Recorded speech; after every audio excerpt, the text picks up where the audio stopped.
The file server network architecture will be discussed in this module. The file server network architecture is one of the implementations of the client server network architecture. What exactly is the file server network architecture? Consider the network as follows. We have client C1, client C2, and a server that we would call as S1. In this case, we can implement a file server architecture on this server. What do we need for this network to function? First of all, we need a network operating system such as Windows 2003, and of course we need client operating systems such as the Windows XP. With this combination of hardware and software, we are now ready to implement a file server network. What is a file server network? A file server network simply allows the storage on the network server to be shared among the different clients.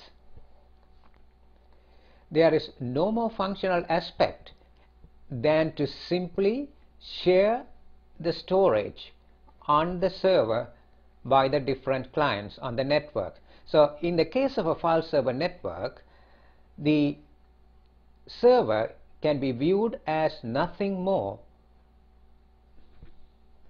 than a shared storage. That simply is the implementation of the file server architecture. What does this imply in terms of, first, the application execution? Consider an application that is executed on this computer. Let us assume that we have a database that runs on this client here, which is C1, and let us say that we want to select the names of all the students in the class where the class ID is CIS 485 or 484. In this particular case, let us see how the program is executed. In order to get this information, of course, we will load the DBMS on the client itself. Now, when we perform the search as indicated by this command, we will bring the data file from the server to the client where the search is performed. So in other words, the application in this case, that is in the case of the file server architecture, is executed entirely on the client. As mentioned earlier, in this particular case, the server is used as only a shared storage where we have the data files stored for sharing among the different clients. Anytime we need to get information from the data file or any other file that is stored on the server, we need to bring that file to the client for all execution purposes. Now that we have answered the first question as to the place of execution of the application, which is entirely on the clients, and the second question we need to answer is in terms of the network traffic. Because of the fact that the files that are stored on the server need to be brought to the client at all times, we will experience very high traffic on the network in the case of the file server architecture. Now, the third question that we need to answer here is the total cost of ownership. What does that mean in terms of file server architecture? We have to maintain the clients with the full operating system, such as, say, for example, Windows XP, and we also need to maintain a server with the data files and the network operating system. In a study conducted by the Gartner Group, incidentally, Gartner Group is a popular group that makes many analyses and studies concerning IT. It found out that in maintaining a network, the majority of the cost in the maintenance of a network comes from the maintenance of a client, such as maintaining, for example, clients that run the Windows XP operating system. These clients are known as thick clients. Why is that so? Because of the fact when you install operating systems like Windows XP, and on top of that when you install applications such as Office, they together take a large amount of storage and resources on the clients, and to maintain these applications one requires a lot of effort.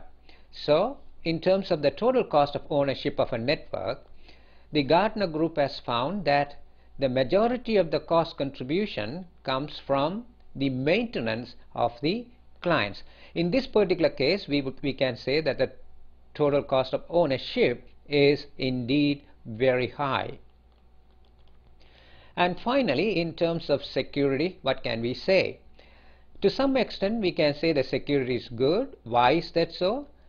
Because of the fact that all client-server architectures enforce user-level access control. In other words, the resources can be controlled based on user privileges. Each user may be given a different privilege to the resources. In addition to that, we also have the data files, etc., stored in a central place. So there is a degree of security, but it is not as secure as we might want. Why is that so? Because the data files are often transmitted over the network to the different clients. This is not a very desirable effect or desirable outcome of the file server architecture. So once again, let's summarize. The applications execute entirely on the clients. The data traffic is high. The total cost of ownership is high in the case of file server architecture. And finally, we do have security, but it could be better. Here are some important points that pertain to the file server architecture. For example, the shared data is stored on the server and it is brought to the client for processing. You may also store shared application software, such as, for example, a multi-user version of the Office application software that could be brought and executed on the client. And we know that the entire execution takes place at the client. So what happens consequently? There is considerable network traffic that is generated as the files are ported to the or transported to the client for processing. Now a quick point of observation here is that as we study later on the application server architecture, we will see that the files are not brought to the client for the execution of the application, especially in the case of a database. So as a matter of fact, the application server therefore will generate much less network traffic. Therefore, what are some of the concerns with file server architecture? We need powerful clients. Why is that so? Because the application is executed on the clients. The total cost of ownership is high. We have thick clients, and of course there is more network traffic generated. Security, as we mentioned earlier, is we could term it as adequate. This brings us to the end of this discussion on file server network functional architecture.